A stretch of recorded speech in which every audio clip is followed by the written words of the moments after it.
It was an organization with the marching band that I had inherited from Terry Caldwell. He had started the drill team, and they were a bunch of enthusiastic girls. It was very difficult to find someone to be the advisor that had that kind of drill team training.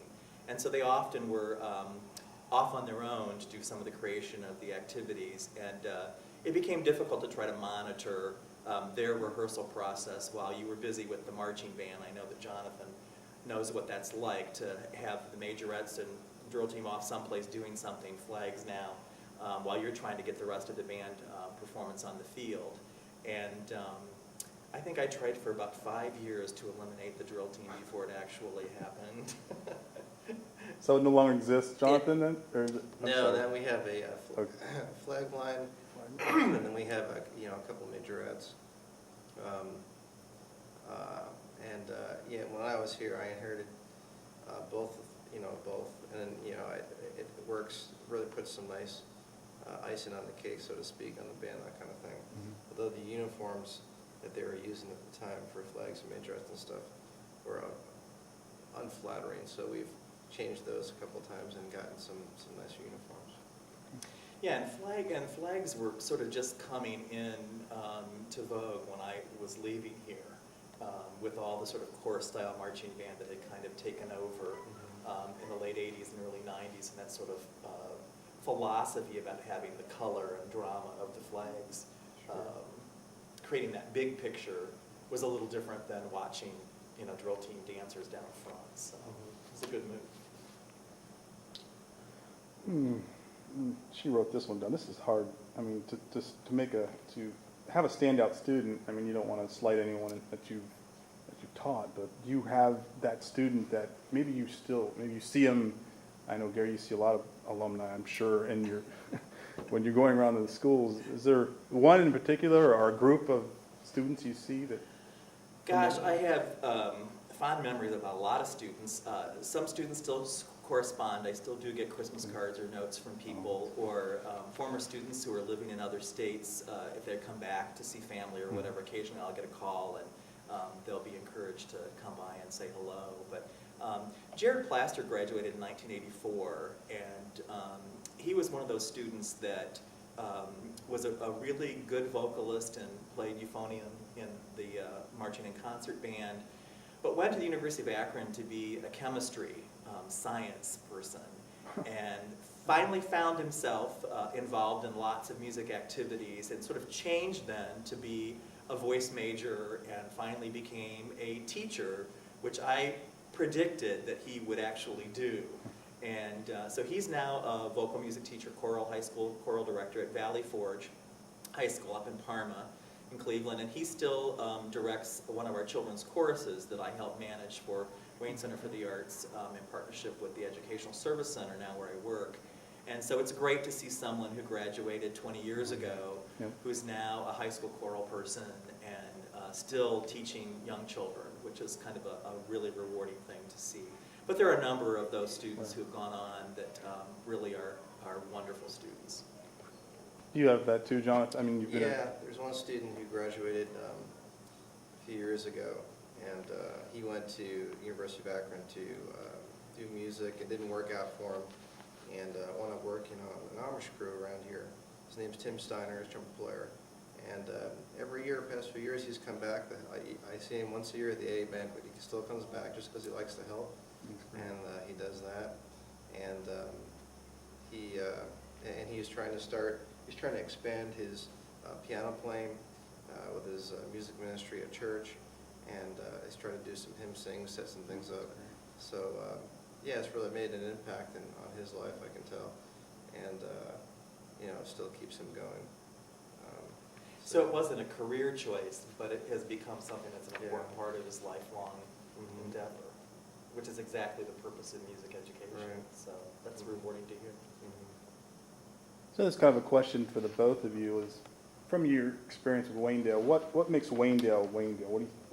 What's so unique about Waynedale that may have helped you propel you to where you are in your career?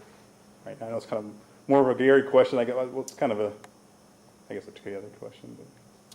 Well, I think that one of the things that's unique about this district is, and I think it's typical of the small local school districts in this area, in that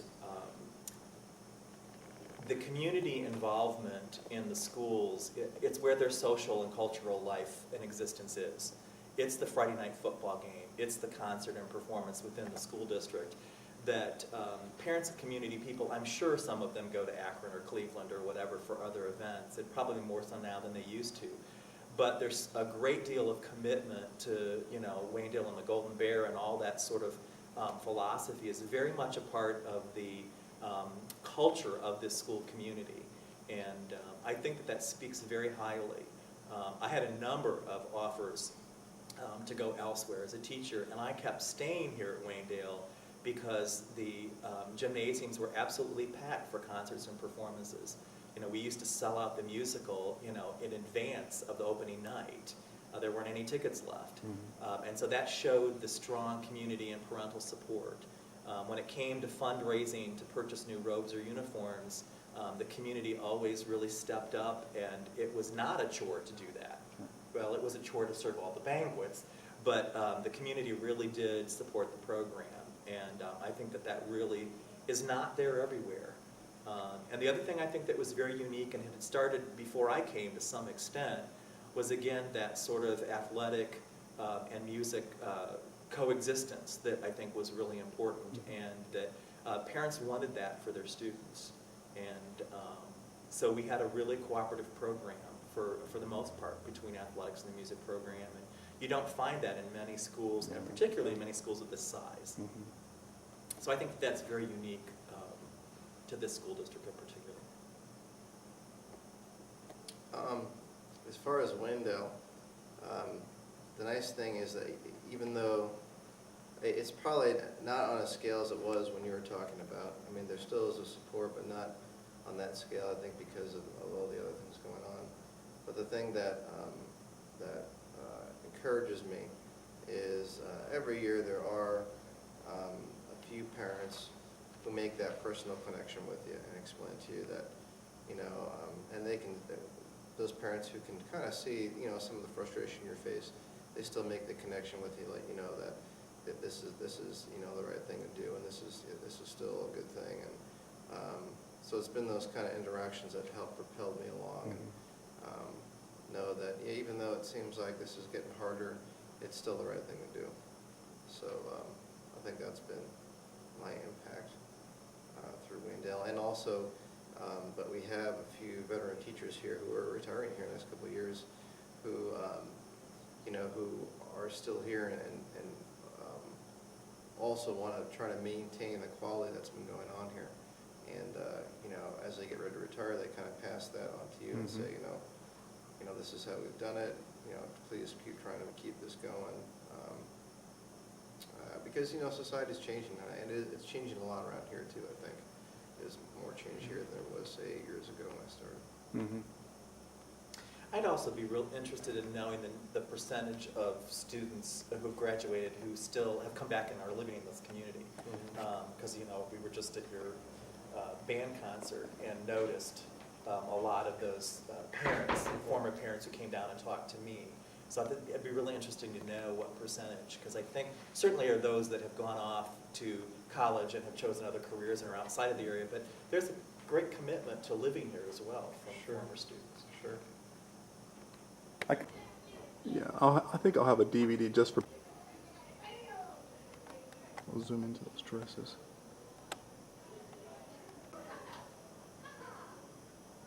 I said we can do it.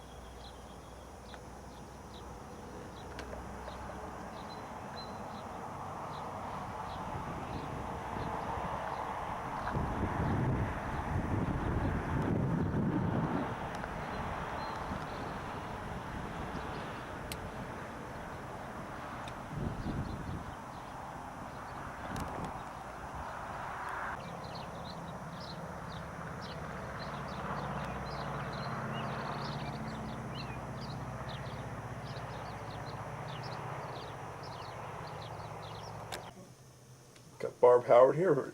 Exclusive interview for the Waynedale DVD. Thank you very much. And we wanted to start with volleyball. You're the pioneer of volleyball for Waynedale girls. We started the program 77, 78 that year. I played volleyball when I was in college, and that really was my true love. As far as the sports, I was head coach for a total of 9 years at various times. Turned out to be a lot of fun. We were behind everybody else. Most of the other schools already had their volleyball teams by the time we started. We were, like everything else, just a little bit slower getting the girls' sports going here at Waynedale. We finished second numerous times, but never got the league. So at least we didn't finish last, I guess. That's right. That's the good part. When Title IX came into play, and then girls' sports were actually allowed at high school. Do you recall those years when that came into play, or was that early? 1972 was when Title IX came into effect. We started basketball and volleyball in 73, 74. Oops, excuse me, 74, 75. My first year teaching here was 73, 74. So the very following year we wound up with 2 sports for the girls. And our school was very cooperative about that. There was, at that time, we did not get hassled by anyone about the girls' athletics. We just had to take all the lousy practice time slots. You know, we went never after school. We always had to wait till the boys were done. But of course, then that did gradually change. I was head basketball coach for 3 years before I turned that program over to Mike Ebert. He became the head girls coach at that time. I also was head track coach for 3 years before I gave that up. That was one thing I never did, was track, and I didn't know enough about it to continue with that, so that's where that was. But Title IX was very influential. When I went to college, I played 6-player women's basketball my freshman year. That was the old divided court. You couldn't play full court because it was too hard on girls to do. 1968, though, they started playing the new rules for girls, the 5-player full court basketball, as we know it now. Interesting. I was through those days. 6 people on half a court would be pretty packed. Well, no, you had 2 people that always played defense, 2 people always played offense, and then you had 2 people that were called rovers that got to go the full length of the court. So it was 4-on-4 basically. Okay. You talked about volleyball, basketball. Do you have any athletes that in the time that you were coaching or teaching in physical education, what athlete would stand out? I know it's hard to pick out one, but maybe there's a group that you help coach or develop into.